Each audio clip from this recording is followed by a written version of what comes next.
Yap, salam Zona Bola. Oke teman-teman, balik lagi di channel Zona Bola. Kali ini gue mau coba prediksi pertandingan antara Indonesia berhadapan dengan Australia nanti malam yang akan berlangsung di Stadion Jassim bin Hamad. Pertandingan akan berlangsung setengah 7 malam teman-teman di Qatar. Dan ini merupakan pertandingan besar teman-teman, karena kita sama-sama tahu yang lolos ke 16 besar adalah tim-tim terbaik teman-teman. Meskipun kita sama-sama tahu bahwa tim nasional Indonesia berhasil lolos melalui jalur peringkat 3 terbaik, tapi setidaknya kita mendapatkan 3 poin, dan itu menjadi perhitungan dari sistem kompetisi ini. Itu artinya kita juga tidak bisa diremehkan teman-teman. Meskipun kita itu underdog, tidak diunggulkan, peringkat FIFA paling buncit, faktanya adalah kita berhasil lolos ke 16 besar. Itu artinya kita memiliki progres dari segi tim nasional Indonesia teman-teman. Oke teman-teman, langsung aja gue mau preview pertandingan nanti malam. Kira-kira siapa sih pemain yang bakal diturunin oleh Sintayong?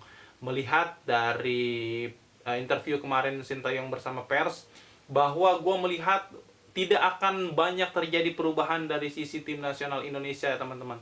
Tapi sebelum kita masuk ke susunan pemain yang kira-kira bakal diturunin oleh Sintayong, dari 3 pertemuan terakhir tahun 2005, 2009, dan 2010, kedua tim nasional ini satu kali Indonesia berhasil menahan Australia 0-0 di GBK, kemudian 2 kalinya itu kalah teman-teman.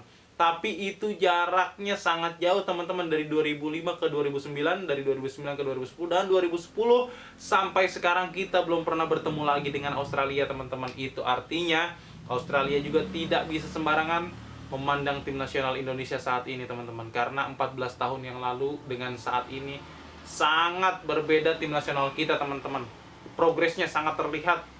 Jadi level Indonesia selama 14 tahun kita tidak berjumpa dengan Australia tentunya sangat berbeda teman-teman, dan ini memiliki optimisme yang sangat tinggi bagi gua sebagai penggemar tim nasional Indonesia. Dan khususnya itu orang-orang Indonesia pasti mereka punya optimisme yang sama seperti gua ya teman-teman. Pasti kalian juga punya optimisme yang sangat tinggi bahwa Indonesia ini bakal bisa mengalahkan Australia teman-teman. Jadi kalau dari lihat ya 3 pertemuan terakhir lah, gua rasa Indonesia bisa lah. Dibanding kita berhadapan dengan Jepang kemarin yang peringkatnya jauh di atas kita. Peringkat kalau nggak salah Jepang itu 17, kita itu 147. Itu langit dan bumi teman-teman kalau dari segi peringkat ya. Kemudian ketika berhadapan dengan Australia sekarang, peringkatnya itu nggak lebih bagus dari Jepang gitu loh. Peringkat Australia kalau nggak salah itu peringkat ke-25 di rank FIFA-nya, dan kita masih di 147. Dan jika kita bisa menang berhadapan dengan Australia nanti malam, peringkat kita akan naik menjadi peringkat 135 teman-teman. Dan kalau kalah, kita tidak akan dikurangi poinnya oleh FIFA. Itu regulasi dari FIFA teman-teman. Jadi itu enaknya ketika masuk ke babak knockout, ketika kita menang kita akan ditambah poinnya, dan ketika kita kalah kita tidak akan mendapatkan apa-apa dan tidak akan dikurangi juga poinnya teman-teman. Oke teman-teman, langsung masuk nih ke kira-kira siapa sih pemain yang bakal diturunin oleh Sintayong nanti malam.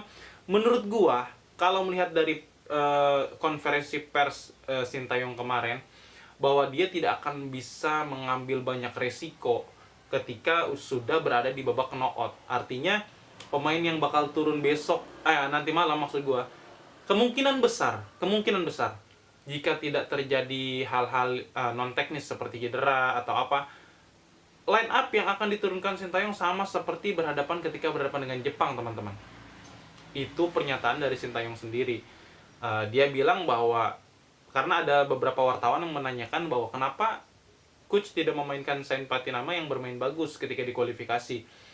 Kemudian Sintayong bilang bahwa pemain yang sudah bermain itu sudah terbentuk secara permainan, dan pemain yang belum bermain sama sekali di salah satu turnamen itu dia harus bisa mengikuti, harus bisa beradaptasi dengan gaya permainan timnya yang sedang berjalan gitu loh. Jadi kemungkinan besar, karena Sain Patinama ini belum bermain sama sekali, kemungkinan besar dia akan tetap dicadangkan oleh Sintayong, dan Sintayong akan menurunkan line up yang sama ketika berhadapan dengan Jepang kemarin. Itu garis besarnya ya teman-teman. Jadi kalau nanti teman-teman lihat bahwa tidak terlalu banyak perubahan, ya itu memang pernyataan dari Sintayong, karena strateginya Sintayong juga seperti itu. Jadi dia tidak akan merubah banyak komposisi pemain yang sudah turun kemarin di pertandingan lawan Jepang. Jadi kemungkinan besar depan itu masih akan diisi oleh Rafael, kemudian kiri Marcelino Ferdinand, di tengah dan ditemani oleh mungkin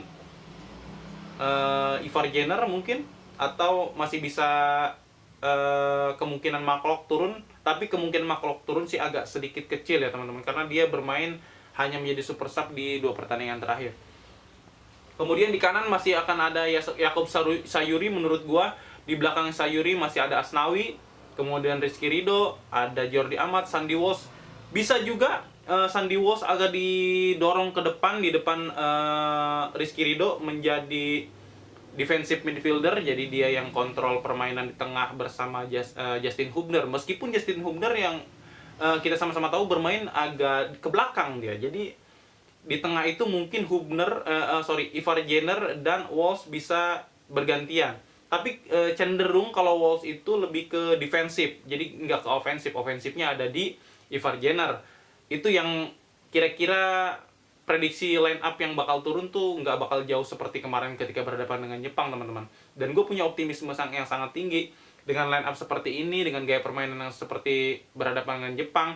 Kemungkinan besar kita bisa meraih kemenangan itu sangat besar, teman-teman. Melihat di pertandingan terakhir kita bertemu dengan Australia saja 0-0 dan 1-0. Artinya Australia kesulitan juga ketika berhadapan dengan tim nasional Indonesia, meskipun peringkat kita sangat terpaut jauh gitu loh. Dan teman-teman, kira-kira dari segi penjaga gawang menurut gue Hernando Ari juga nggak bakal digeser oleh Nadeo, dan itu menurut gue hal yang biasa saja. Artinya mau siapapun yang dipasang, Nadeo atau Hernando Ari, dua-duanya kiper yang bagus. Tapi menurut gue karena Hernando Ari sudah bermain di babak kualifikasinya, di fase grupnya, jadi kemungkinan besar Hernando Ari akan tetap menjadi pilihan utama dari Sintayong. Dan di sebelah kiri pasti Arhan Pratama akan ditempatkan situ, karena kemungkinan besar untuk Sain Patinama menjadi line up yang tadi gue bilang tadi, seperti pernyataan Sintayong, dia tidak akan mengambil banyak resiko di babak knockout ini. Mungkin untuk super sub masih bisa, jadi super sub itu masih bisa. Gue berharap nanti ada rotasi di depan aja sedikit aja. Gue berharap Egy itu agak gimana ya, ya kalau bisa sih jangan dimainkan dulu lah Egy menurut gue. Jadi lebih baik di situ pasang jangan Egy, jangan Witan juga. Menurut gue masukin aja Maklok atau Ricky Kambuaya. Jadi yang digeser itu si Sayuri bermain di wing kanan, jadi dia bisa menusuk ke depan seperti ketika berhadapan dengan Irak. Itu sih harapan gue ya, tapi gue nggak tahu Sintayong punya prediksi sendiri, punya strategi sendiri. Itu harapan gue sebagai fans. Gue berharap, karena Egy di beberapa pertandingan terakhir gue lihat mainnya nggak maksimal juga, teman-teman. Mainnya nggak terlalu bagus juga. Sama kayak Witan juga, ya sosok lah. Jadi kalau gue lihat, ya kontribusinya bukan yang nggak ada ya, kontribusinya nggak maksimal gitu loh kalau menurut gue.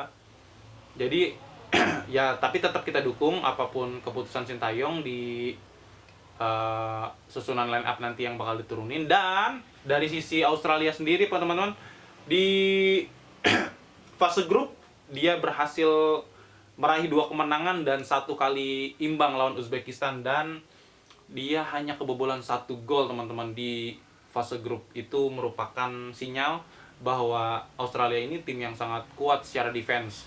Dan keunggulan mereka adalah di postur tubuh, teman-teman. Kita bakalan agak kesulitan kalau menurut gue ya, kita bakal agak kesulitan kalau bermain dengan bola-bola atas gitu loh. Jadi gue harap nanti anak-anak timnas bermain dengan permainan bola cepat dari kaki ke kaki, ball possession penuh, high pressing seperti ketika berhadapan dengan Jepang, Irak, dan Vietnam. Kita bermain high pressing, cuman karena memang kualitas lawannya sangat berbeda, lawan Irak berbeda, lawan Vietnam berbeda, lawan Jepang juga berbeda. Jadi high pressing itu bisa efektif, bisa enggak, tapi setidaknya bisa meredam. Jadi gue harap nanti berhadapan dengan Australia kita nggak usah takut, nothing tulus, sejarah sudah kita ciptakan, jadi bermain enjoy aja. Menurut gue kita bisa kok mengejutkan Australia kalau menurut gue ya. Gue punya optimisme yang sangat tinggi bahwa kita bisa menang 1-0 minimal, atau sampai 120 menit dan lanjut ke babak adu penalti. Gue punya optimisme yang sangat tinggi, Indonesia punya peluang itu, teman-teman. Jadi dari sisi Australia sendiri, mungkin dari postur tubuh gue nggak terlalu banyak kenal pemainnya, tapi ada beberapa pemain yang main di Premier League tapi di divisi Championship kalau nggak salah. Ada juga yang satu tim dengan Elkan Bagot di Ipswich Town, cuman gue nggak kenal itu namanya. Gue juga nggak terlalu ngikutin juga Australia karena menurut gue prestasinya juga so-so gitu loh, meskipun dia ada di peringkat 25 FIFA gitu. Gue tetap akan fokus ke tim nasional kita, bagaimana cara kita bermain, bagaimana Sintayong mengorganisir timnya, dan bagaimana racikan Sintayong ini bisa memberikan kejutan untuk Australia. Dan peluang itu ada teman-teman, peluang itu ada. Dan kalau kita berhasil lolos di fase ini atau di babak 16 besar ini dan kita berhasil menang lawan Australia, kemungkinan besar teman-teman kita akan bertemu, bukan kemungkinan besar sih, memang secara bagannya itu kita akan bertemu dengan pemenang antara Saudi Arabia dan Korea Selatan, teman-teman. Itu yang menarik. Jadi siapapun lawannya di babak knockout ini nggak ada yang mudah, teman. Di level Asia mereka itu rajanya, Saudi Arabia langganan Piala Dunia, kemudian Korea Selatan langganan Piala Dunia, Jepang yang kita hadapi langganan Piala Dunia, Irak mungkin sesekali pernah, gue lupa tahunnya, tapi dia pernah masuk Piala Dunia. Bahkan Cina di 2002 itu masuk Piala Dunia, teman-teman. Cina. Jadi nggak ada yang mudah di negara-negara Asia juga itu sangat tangguh-tangguh, kuat-kuat, apalagi Asia Tengah. Di Timur Tengah itu timnya bagus-bagus, ada Saudi Arabia, ada Uni Emirat Arab, ada Iran. Jadi beda lah dengan Asia Timur, ada Jepang, Korea. Jadi gua rasa siapapun lawannya nanti kita harus siap, dan kita emang benar-benar siap gitu loh. Jadi menurut gua timnas masih punya peluang dengan catatan main seperti kemarin lawan Jepang. Oke, salam zona bola.